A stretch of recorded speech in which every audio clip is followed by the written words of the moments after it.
अब हम लोग नेक्स्ट टॉपिक में आ जाते हैं जिसका नाम क्या है। तो इसका नाम दे रखा हुआ है रियलाइज्ड यील्ड अप्रोच। इसमें हम लोग कॉस्ट ऑफ इक्विटी कैसे निकालेंगे वो सीखने वाले हैं इस वीडियो में। सबसे पहले ध्यान दीजिए रियलाइज्ड यील्ड अप्रोच क्या होता है।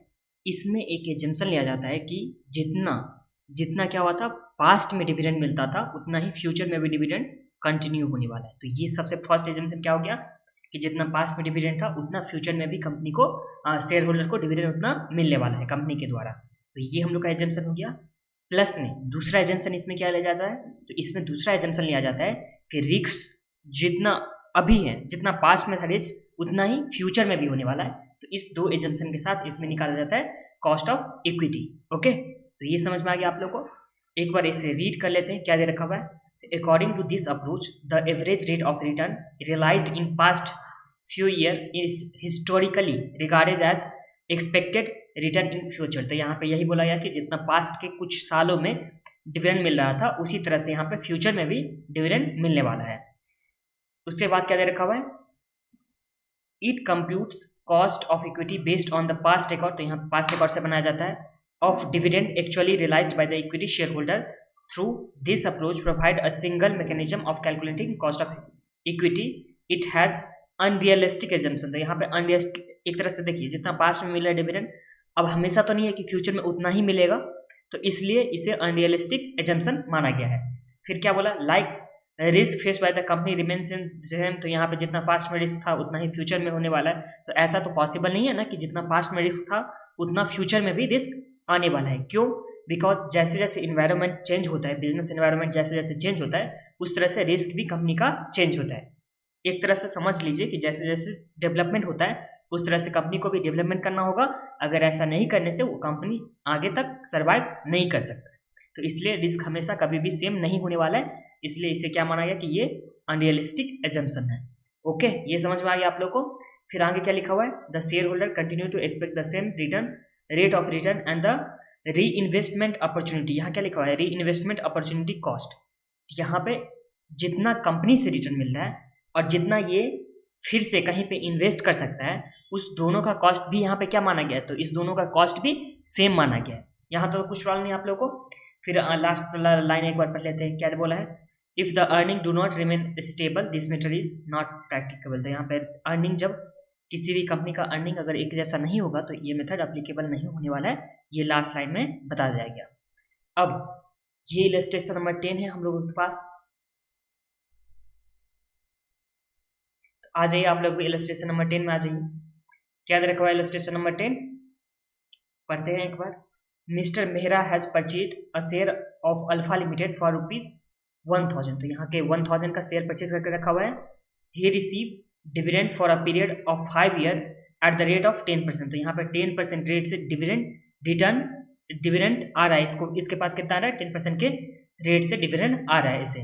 उसके बाद at the end of 5th year he sold the share of Alpha Limited for ₹1125। तो 1128 में यहाँ पे 5th ईयर में जाकर के शेयर को सेल कर दिया जा रहा है यहाँ पे।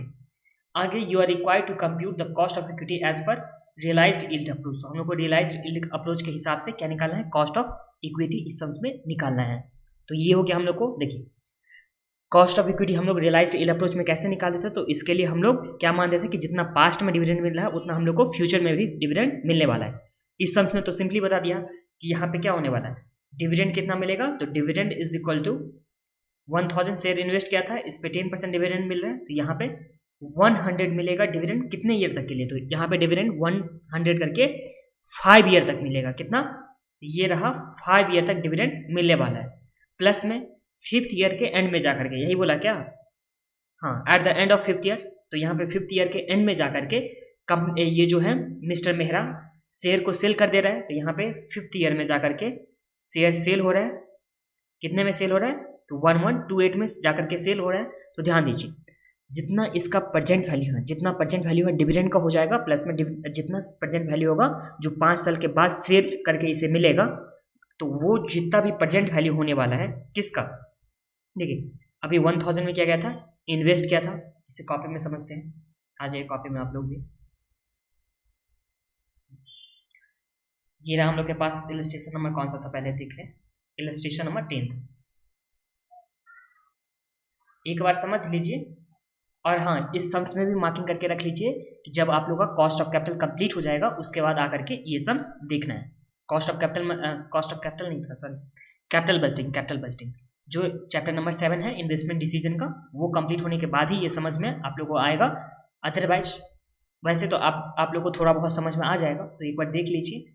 बाय द वे, जब इन्वेस्टमेंट डिसीजन कंप्लीट हो जाएगा उसके बाद आप लोग को ये आकर के देखना है। घबराना नहीं है कि हाँ समझ में नहीं आ रहा है, जब वो चैप्टर अपन करेंगे उस टाइम में समझ में आ जाएगा।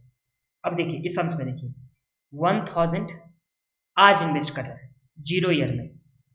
0 ईयर में कितना इन्वेस्ट कर रहा है? 1000 इन्वेस्ट कर रहा है।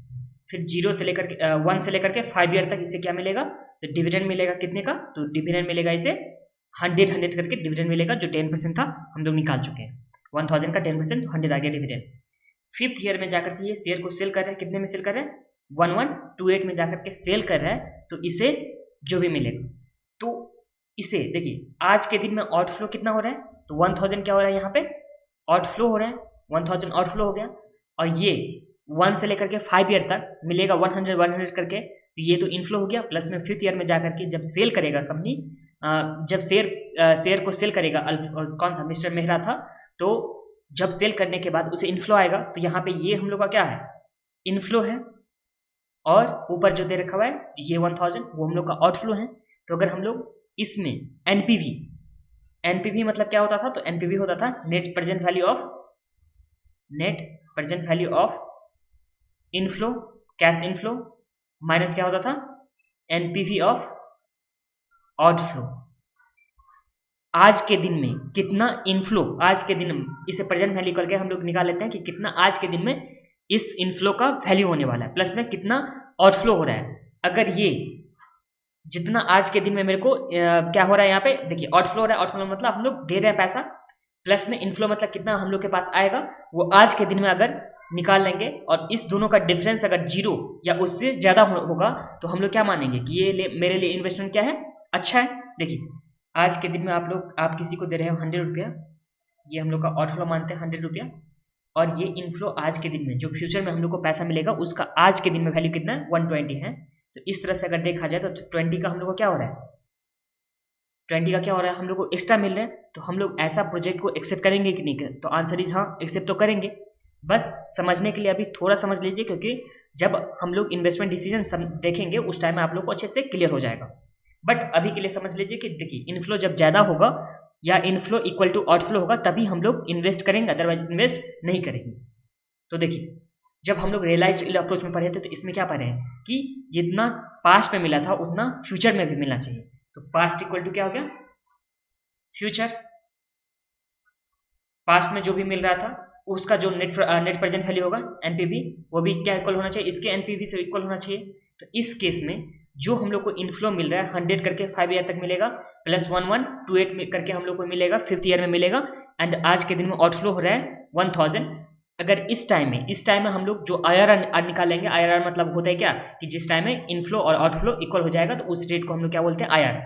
तो जब IRR हम लोग को जो निकल जाएगा वही क्या हो जाना चाहिए? तो वही क्या हो जाना चाहिए? कॉस्ट ऑफ इक्विटी इस केस में। देखिए एक बार समराइज करता हूँ इसे।